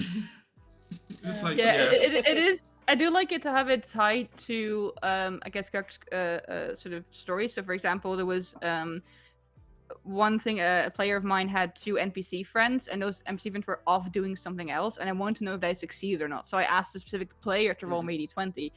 She was like, "What am I rolling for?" I'm like, "Don't worry about it." And she failed the roll, which means that the NPCs failed. And I like that. I like sort of doing that kind of stuff, so make it more personal. But sometimes if it's a random thing, I'm just like, anyone just roll me. And I think I like that as much as like I'm learning to love GMing, and I'm learning to sort of it's a lot of responsibility to sort of like herald the whole game, but I also learning to involve the players and like take away, I guess, some of my stress, if that makes sense. Because I definitely find it like with GMing, I get overwhelmed really quickly, and I get like I lose like a lot of things, especially if like players start asking me things, and like I don't have the answer right now, or like in combat especially, I'm keeping track of so many things, and I do find it nice when players are like, you know, when I can sort of give my players something to help me choose with. But yeah, it's definitely, I mean, I don't know if I'm the only sort of neurodivergent GM who finds things overwhelming sometimes, but oh no, I spend half of my game, the back of my brain is on fire, and yeah. I'm just there, like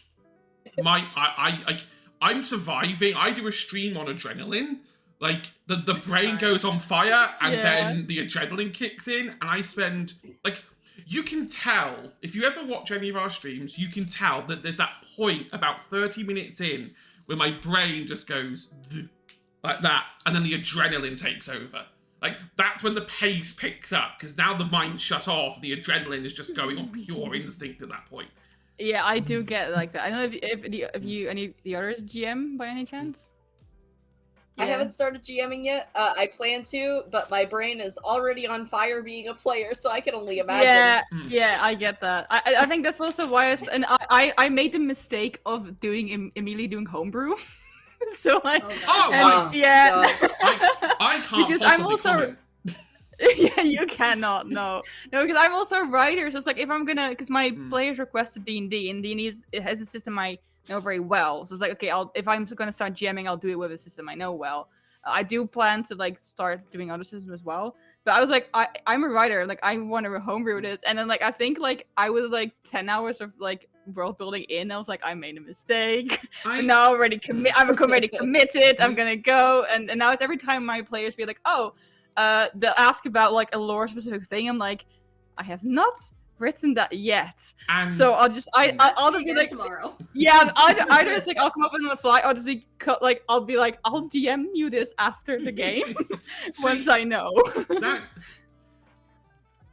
homebrewing is not as scary as people originally think it is. There's this huge mythos around how scary homebrewing settings and like locations and world building is, because a lot of us are all trained to be very precise in what we do. We like to have precise details. We like to know the structure of everything. One of the things I have learned, and again, I can thank you, Anna, for this, is that world building can be done on a very macro level, and then on a micro level, you make it up as you go along. Yeah, the odds of you making a plot hole out of using micro world building is quite slim. And even if you did, we're playing in fantasy worlds. Yeah, it's magic. It's magic. It's or sci-fi or whatever. Yeah, just, I have like one of my players wanted to have glitter in something. Glitter is usually made of plastic. I'm like, and then we're playing D&D. I was like, right, glitter is a specific kind of sand from this other region. and that's like what I like. My players have also invented a smoothie bar in like a D&D setting, and a student discount. So like they just it's just so it's like I've also learned, like you said, the macro level I've like thought things out, and on the micro level I just, if they want to add stuff to this world, that's fine. Like I'll just say like sure, smoothies exist now. We have a smoothie bar that gives you student discounts. It's great. That was something that in one of our my wife's setting, actually, one of our players was just like, okay, gelatin exists now. We're like, all right, gelatin exists now. Yeah, I like those kind of things. I do think that it does, especially if you're, you know, like autistic or if any like other neurodivergency, that sort of make you want to have structure and stuff like that. It's really good to, like, looping back to what we talked about in the beginning, it's good to like help teach you to let go of that, because like I think like life in general is not, you know, set to it. Like you can plan as much as you want, but like you could have like a whole day plan out, and then someone will call you and say like, hey, we're fixing whatever in your house today and we're gonna come over. Like I even like that's see that I Yeah. came home half an hour later, there was someone at my door who needed drink water samples. I had not like tap water samples. I had not anticipated him coming there, and it's true of my schedule. But I do feel like sort of TTRPGs teach me to sort of let go of that. Like you can still have structure. You certainly can still have structure. You've just you learn as you go where to have the structure and where to bend and be flexible. And it's a skill. It is not something you will master the first time you GM or the first time you play. It is an evolving process, and you will just keep evolving and learning and adding new things to your toolkit as you go along. Hedge from 2 years ago versus Hedge now has a completely different repertoire of ways of dealing with things. To the point now where I have no fear about picking up a book I've never read before and going, yeah, I'll run that. Just get me some people. Like, literally, Call of Cthulhu, yeah, I'll run that. Just give me the book. You know, I'll give me the book. Give me a week. I'll get back to you. Like, you know. I'll figure it out. Yeah. You know. I'm not at that level yet, but you'll get there. Neither am I. Do it anyway. Yeah. Make it. Yeah, I am like that. Yeah. Also, we've been talking a lot about like accessibility and like how things help. Are there some TTRPG experience that are very memorable to you, and like that you really like? If you have to think about like something that if you had to explain to someone what TTRPG is and like mention a good moment, is there anything that you think about that would it's a really good memory? I don't know if I can think of anything off the top of my head right now. I think it depends on who. Go ahead. I was gonna say, I think it depends on who you're trying to sell the concept to. If it's someone who likes performing, then getting them to do an AP one shot or just would probably be good. If it's just someone who enjoys board games or interactive games in general, then I would definitely say Call of Cthulhu one shot is a good introduction, because you don't have to learn rules of magic, you don't have to learn sort of any new abilities. You just have a bunch of things that you can do, like in our world, and as long as you have at some point in your life consumed some media that involves supernatural, you'll be able to like internalize the system pretty easily. So, and a one shot is always, I think, far less scary. I think the most common thing I come across is people being like, sorry, you play for how long? Every week. Yeah.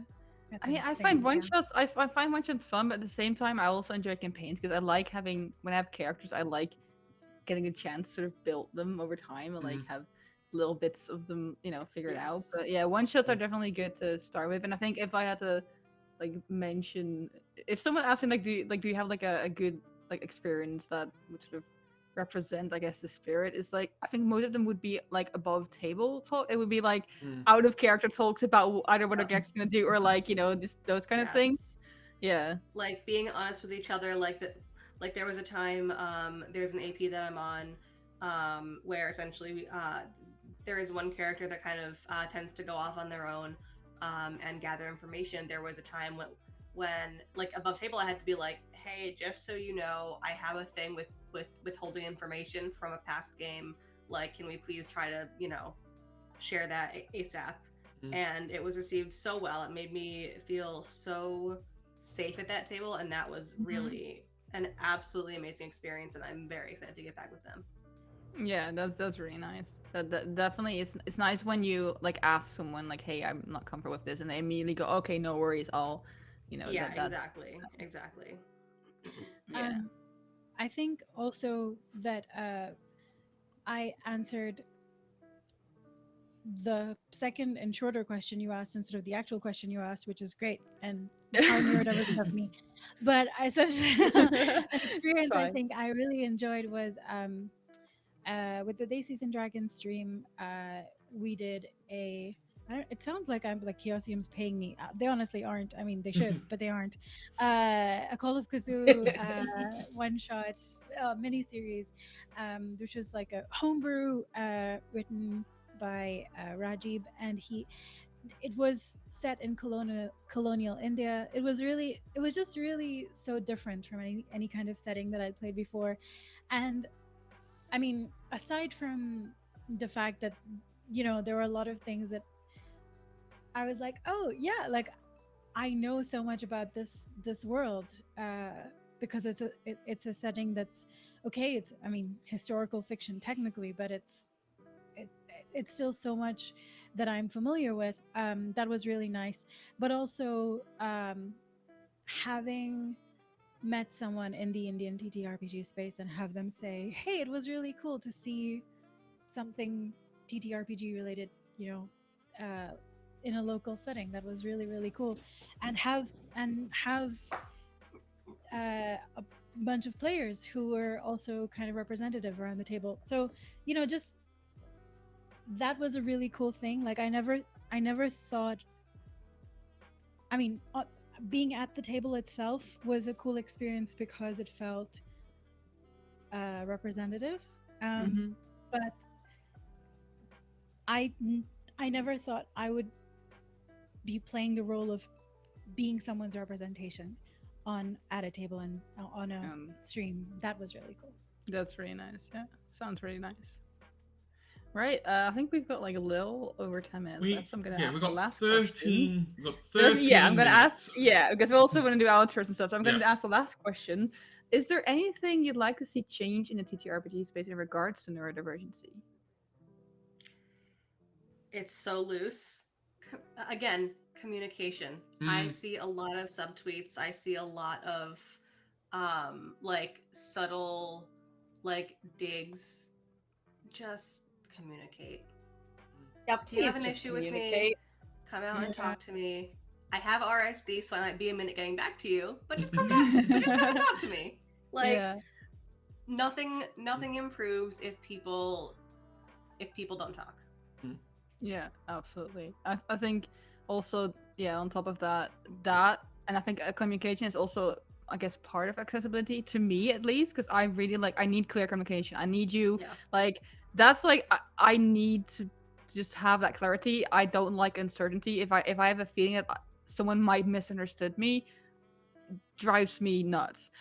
So I feel like also in accessibility as well, what I would like to see change is people having a bit more patience, I guess, for especially if someone's not familiar with the system. But also, I've had it before where people weren't ready to sort of make time for me to help me out, like outside of a session 0, for example. Like we'll do a session 0, and then obviously you've got like a GM has got like multiple people to take care of and like help them. And then if I message them like, hey, you know, I don't understand this, could you, even if it's like 10 minutes, if you could just like help me with this character creation, they're like, no, actually I, you know, or just would send me like some like resource. I'm like, I'm just asking you to like coach me through it.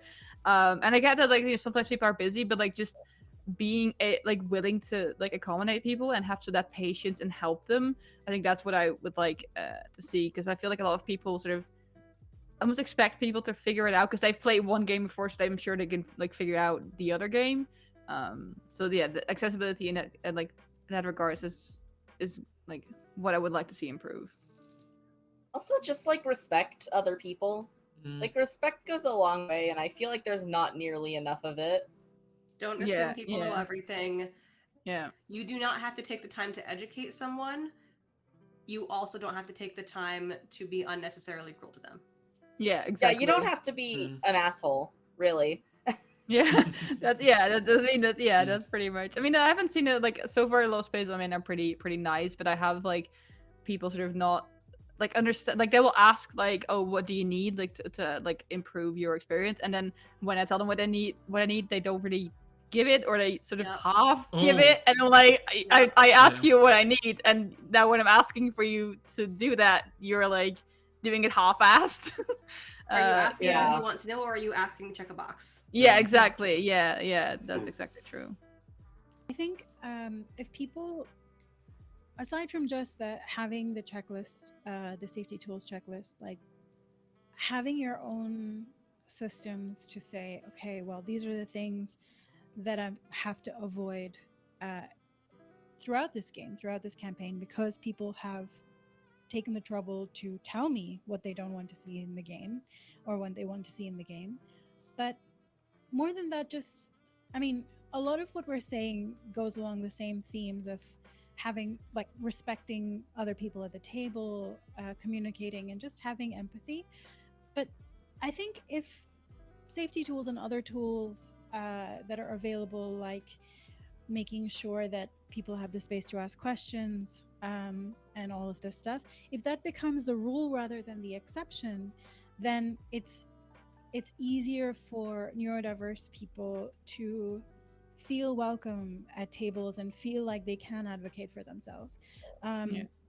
And because if there is a flow chart or a diagram that says this is how you play these things, or if the table is open enough for someone who doesn't understand what just happened because of a particular mechanic they've never come across or something, and they feel the freedom to ask, they're much more likely to enjoy that mechanic and use it in future. Like, just think of it as, showing it like a show and tell of something you're super excited and nerdy about.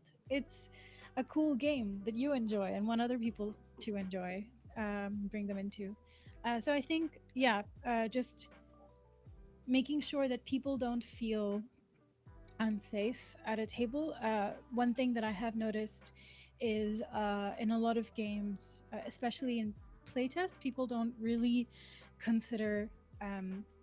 They mention large scale violence in a very, in a narrative tone, in a background noise kind of way, whereas that is, depending on where your player is from or their family background, that might be something that is a real trigger for them, and might not be part of any safety checklist. So just being aware, being empathetic to your players' experiences and saying, there are some heavy things in this game. I need you to take note of this. And if this is in any way triggering for you, like if it's intrinsic to the game, suggest that they might want to join later for a different game, or take it out of the game itself, because you don't really need awful triggers in your games for them to be Exactly. enjoyable, so. Yeah. I think that's a good note to wrap up on, because we also want to give everyone a chance to promote whatever they want to promote and tell who they were. I'll just start and then I go around. Everyone also, thank you for joining. I am Anna, or Riley, whichever one you prefer. I use they them pronouns, and I am definitely human. You can find me literally everywhere at Peculiar Planets. I'm a comic writer. I'm a TTRPG writer. Post stuff about that. Also, I appear on actual plays. One of them is Teens in Space over the Misadventures League. We have been today. We play Saturdays at 8 p.m. Central European Time. We also have Hallows Vale on Wednesdays at 8:30 p.m. Central European Time, which is a Kids on Bikes horror campaign. And yeah, that's it. Let's go up again. Purna. Hi, this is Purna. You can find me on the internet as well, on the website formerly known as Twitter as Purna Writes. And I'm on Itch and Blue Sky as Purna Makes Things. My pronouns are she, her. I am in the TTRPG realms and beyond a writer, editor, project manager, and voiceover artist. At the moment, I am excited to talk about, so You Don't Meet in a Tavern is something Violet Daisy Games is doing. The Kickstarter is kicks off mid-November. It's a fun bunch of scenarios and cool things, system agnostic, that you can use in your campaigns. Also working on Guns Blazing by Ahadi Productions, which is also going to launch TBD, but it's cool, and because it reimagines a lot of the things that you're elements that you're used to seeing in TTRPGs, but with South Asian inspired settings and beings. And recently just had the NDA lift on Pathfinder Divine Mysteries, so was a writer on that. Cool. Right. Jen. Hello, friends. My name is Jen. I use she, they pronouns. I can mostly be found over on Girls Run These Worlds, helping to run these worlds. We are a TTRPG AP channel and zine publishing company that specialize in femme identifying folks. So if you are femme identifying, either all or some of the time, swing by, come check us out, girlsruntheseworlds.com. I am also going to be running around on the Lore Mistresses channel. It is not a brand new channel, but it is starting to kick off some exciting stuff in the coming months. So keep an eye on that. And that is me passing it over to Cinnamon. I'm Cinnamon. I use it's. Honestly, I can kind of just be found on Tumblr. I don't really use other social media. But my art blog is SOFF Blossoms at tumblr.com. And mostly I'm just out making art, doing commissions. I'm a full-time artist. And I'm working on my own TTRPG right now that I will eventually be publishing. I don't know when. That's cool. Thank you. And then last but not least, Hedge, and also then take us out of here when. All right, I'll do the lifting. It's fine. You sit down. It's fine. I'll do it. Yes, I have been Hedgehawk and will continue to be Hedgehawk. You can find me online at Hedgehawk UK, although I don't really post anything now. I'm fully immersed now in the Misadventures League. So I'm usually on the Discord, and that's where you'll find me, and that's basically it. In terms of other little tidbits, I'm not actually in anything else, which is a shame. I'm in my own little bubble, and someone needs to come save me from my bubble. In side news, in the next week and a bit, maybe a bit earlier, depending on, this is on the scale of how quickly I actually get my rubbish together and actually put the form together, after going through numerous checks, we are going to be launching a casting call for a new show in January, which is going to be called Misadventures with Magic. We've done Teens in Space, we've done Kids on Bikes. It only made sense to do Kids on Brooms, and finish the trilogy. I'm a completionist. So yeah, we're going to have a little mess around with magic. So if you like playing with magic and playing with a really nice rules-light system, then I would definitely recommend to keep an eye out for that. Right, I think we're literally down to the minute. Yeah. It has been like neurodivergent planning. We got this. Yeah, it's been a lot of fun. I've thoroughly enjoyed this. Yeah, Yeah, it was nice. Thanks everyone for joining. Yeah, Yeah. it's been a pleasure. We must do this again at some point. Yeah, and definitely also everyone donate to Yes. this cause. The charity stream they're gonna run for a long time today. We're ready. We've got 50 gold bars. Yeah, 50 gold bars. During the stream, thanks Chris as well for the 25 gold bars. So yeah, definitely keep watching and keep donating. Yeah, right then. I will take us out. Yeah. Bye, Right, Zee, bye. Bye.